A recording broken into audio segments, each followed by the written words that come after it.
Army chief کے دھمکی آمیز بیانات اور ISPR کا سخت جواب۔ کیا سرحد پر جنگی جنون واپس آ رہا ہے؟ قلم اٹھاتے ہی آپ کو صرف اتنا بتا دوں، مئی کی جھڑپوں کے بعد نئے بیان بازی نے خطے میں کشیدگی کی آگ دوبارہ بھڑکا دی ہے۔ اب دونوں طرف سے سخت الفاظ سے ہٹ کر سیاسی اور فوجی اقدامات کی بازگشت سنائی دے رہی ہے۔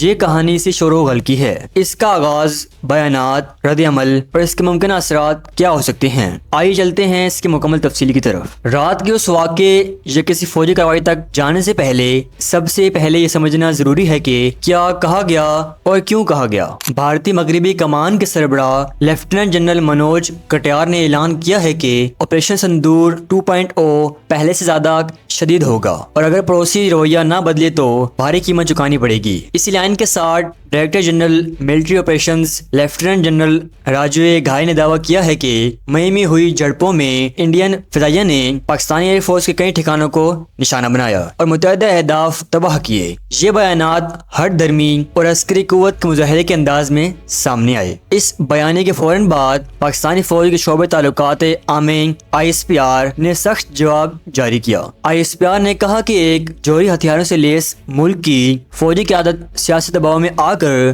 غیر ذمہ دارانہ بیانات جاری کر رہی ہے اور ایسے بیانات جنگی جنون کو ہوا دے سکتے ہیں۔ ISPR نے اپنی تحریر میں واضح کیا کہ پروپیگنڈا اور مبالغے سے خطے کا امن خطرے میں پڑ سکتا ہے اور اس کے براہ راست نقصان عام شہریوں پر ہوگا۔ پاکستان نے بھی دہرایا کہ اس کی مسلح افواج اپنی سرزمین کا دفاع کرنے کی مکمل حمایت رکھتی ہے اور کوئی جنگی اشتعال اس کا رخ تبدیل نہیں کر سکتا۔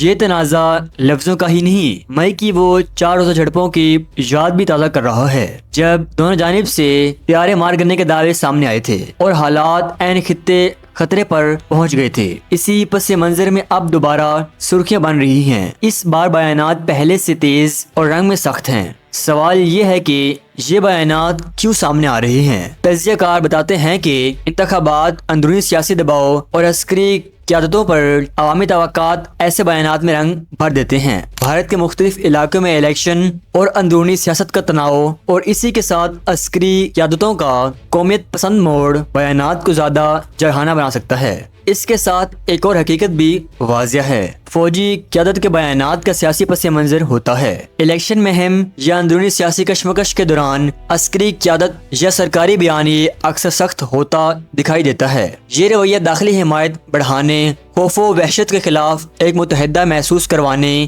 یا مخالفین کو چیلنج کرنے کے مترادف بھی ہو سکتا ہے، مگر خطرہ یہ ہے کہ ایسے بیانات جب بیرونی فریق تک پہنچیں تو غلط فہمی، غلط معلومات یا غیر ضروری چال چلنے کے سبب عمل درآمدی صورتحال تک جا پہنچتے ہیں۔ یہی وہ لمحہ ہے جب الفاظ سے کام جنگی کارروائی تک پہنچ سکتا ہے۔ پاکستانی منظرنامہ میں اس رد عمل کی وجہ صرف الفاظ کا نوٹس لینا نہیں۔ ISPR نے واضح انداز میں کہا کہ ایسے بیانات کے نتائج جنوبی ایشیا میں امن و استحکام کے لیے سنگین خطرہ ہیں۔ پاکستان نے عوام کو یقین دلایا کہ مسلح افواج ملک کے دفاع میں مکمل طور پر تیار ہیں اور ضرورت پڑنے پر جوابی کارروائی کے لیے پوری طرح اہل ہیں، مگر ساتھ ہی فوج اور حکومت نے سابقہ تجربات بھی پیش کیے کہ بیانیہ بازی سے حالات بگڑ سکتے ہیں اور اس لیے تحمل، سفارتی کوششیں اور بین الاقوامی ثالثی کے راستے بہتر رہتے ہیں۔ اب سوال یہ ہے کہ آئندہ کیا ممکن ہے؟ سب سے پہلے لفظی کشیدگی کو تہ در تہ سمجھنا ہوگا۔ اگر بیانات کے پیچھے سیاسی محرکات ہیں تو اندرونی سیاسی حل ہی بہتر راستہ ہے۔